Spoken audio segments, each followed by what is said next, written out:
Halo guys, apa kabar? Kembali lagi di channel kami di Siddhartha. Sudah lama sekali tidak membuat video. Ya, biasa teman-teman, sibuk di pekerjaan yang real life. Jadi real life job ya. Topik hari ini saya mau membahas tentang, mari kita sama-sama lupakan dulu tentang pembahasan mengenai jam tangan.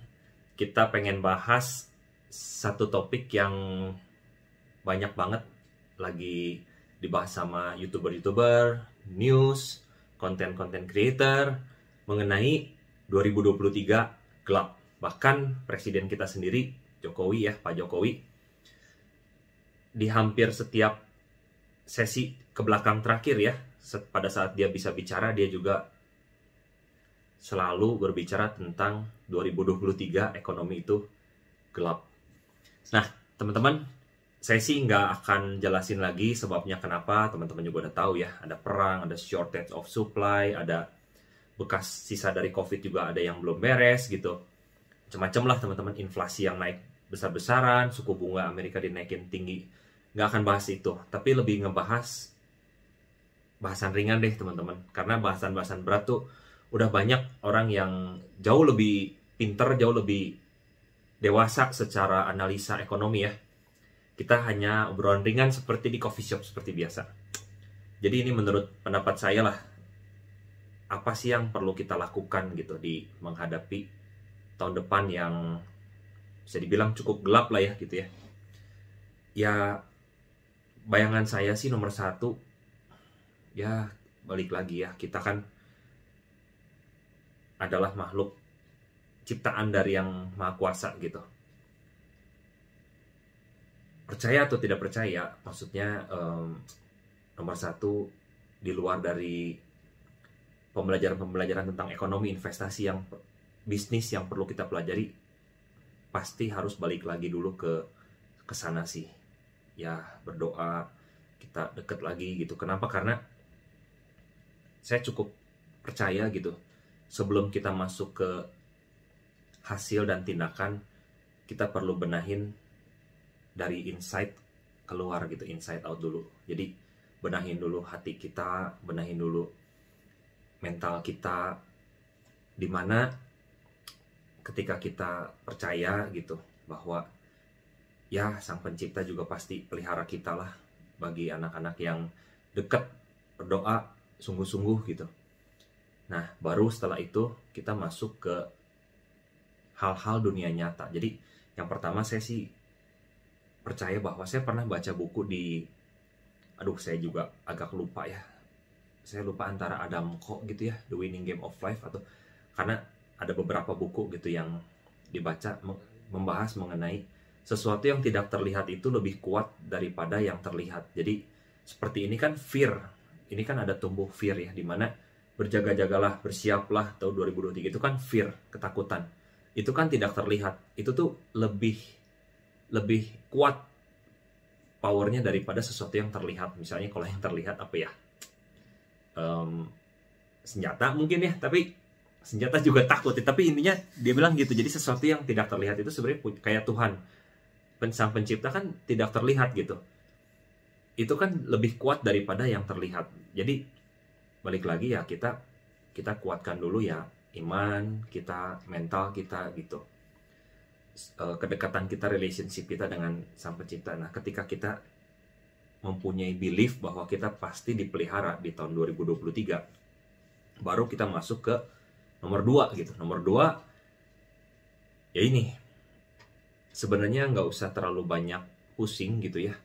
Simpelnya tetap aja kita berproduktif, bekerja atau berusaha dan berbisnis. Jadi mungkin bahasanya apa ya, bekerjalah, berdaganglah, berbisnislah, berjualanlah, walaupun sepi gitu. Jadi berdagang di saat sepi, bekerja di saat sepi, berbisnis di saat sepi, berjualan di saat sepi gitu. Jadi walaupun sepi, it's okay gitu, tetap keep moving forward, kita tetap jalanin aja gitu. Jadi misalnya, kalau misalnya kita masih dapat income dari gaji dari satu perusahaan, ya kita kasih aja yang terbaik buat perusahaan itu. Kalau kita misalnya, ya ini beda dengan konten-konten untuk orang-orang yang nyari kaya ya, di krisis ini nyari kaya gitu. Kalau itu kan beda ya, maksudnya harus nyari yang berprospek. Di masa krisis pasti ada bisnis yang naik, pasti ada yang aset yang turun, harus nyiapin cash dan lain. Ini kita lagi bahas sesuatu yang berbeda gitu dari konten-konten yang udah pernah dibahas sama orang-orang. Jadi saya pengen sharing aja ketika misalnya di masa-masa ini tuh hal simpel aja yang perlu dilakukan apa. Jadi yang udah masih punya kerjaan ya bersyukur dan tetap lakukan yang terbaik aja. Kalau yang kerjaan kita sales gitu, tetap aja kita mencoba untuk berusaha walaupun dagang di masa-masa sepi. Kalau kita berbisnis, jualan makanan atau apa, berusaha yang terbaik aja dengan misalnya memberikan kualitas yang terbaik. Kita coba untuk iklan gitu, tapi iklannya juga dengan yang masuk akal, budget biaya dan lain-lainnya masih termasuk budget yang masuk akal gitu, bukan yang gila-gilaan. Jadi tetap produktif aja di masa-masa seperti ini gitu.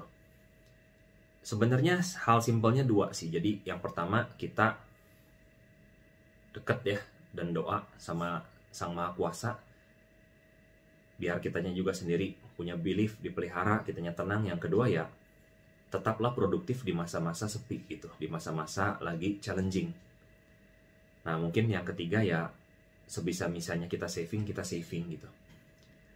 Nah savingnya kemana? Sebenarnya mau dalam bentuk cash sendiri juga it's okay ya. Nah ada yang keempat.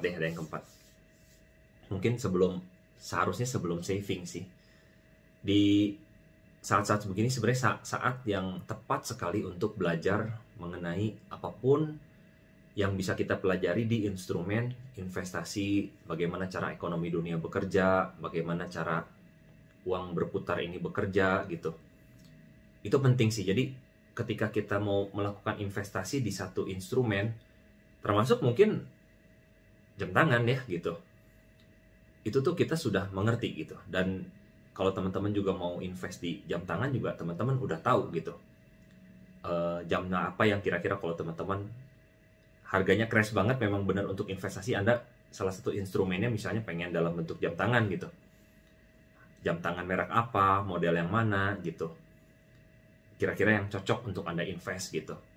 Atau misalnya Anda sukanya saham, atau misalnya Anda sukanya Bitcoin atau Ethereum gitu kan, atau kripto yang lain yang punya fundamental. Atau mungkin Anda sukanya properti, atau mungkin Anda sukanya apalagi ya, emas misalnya. Apapun itu teman-teman. Jadi nanti dari saving itu apa sih yang cocok untuk personality Anda gitu dalam berinvestasi. Apakah termasuk yang agresif, atau misalnya moderat, atau misalnya Anda konservatif. Instrumen mana yang cocok? Intinya yang mau ngejar kaya nggak ada salahnya. Mereka mungkin yang lebih agresif, biasa cenderung anak-anak muda. Tapi selalu dalam high risk juga ada yang namanya high return. Jadi high return ada high risk. Atau yang moderat misalnya, medium return, medium risk. Atau yang low risk, low return. Masing-masing itu teman. Yang pasti udah bisa melalui 2022, nanti 2023 aja. Kalau kita bisa melalui sampai nanti diberitakan gitu ya bahwa udah masuk lagi fase dimana krisis ini sudah beres gitu. Krisis ini udah masuk ke masa yang ibaratnya kalau winter masuk ke spring ya, dimana pohon mulai berbunga, pohon tumbuhan, daun mulai tumbuh, bisnis mulai bagus lagi gitu, mulai bloom lagi. Bisa melalui itu aja udah merupakan puji syukur ya. Jadi apalagi kita bisa melalui sama-sama keluarga, jadi kebutuhan keluarga masih tetap terpenuhi.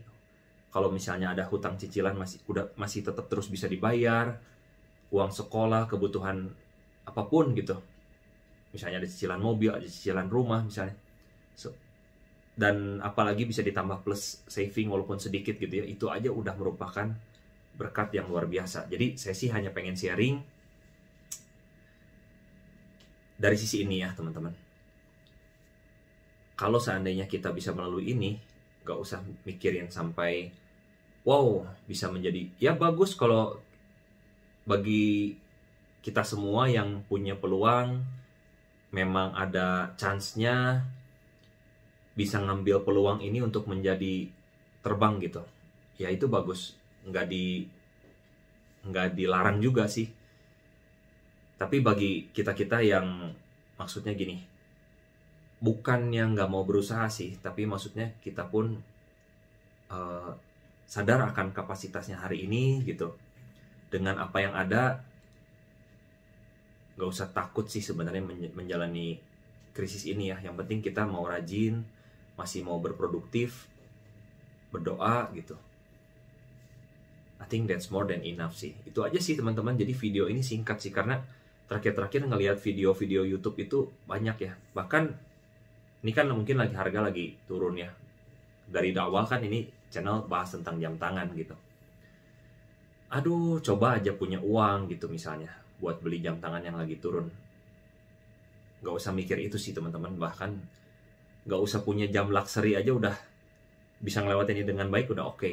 Toh watch is a watch. Makanya saya akhir-akhir senang sharing yang affordable watch ya. Gak usah mikirin yang luxury gitu.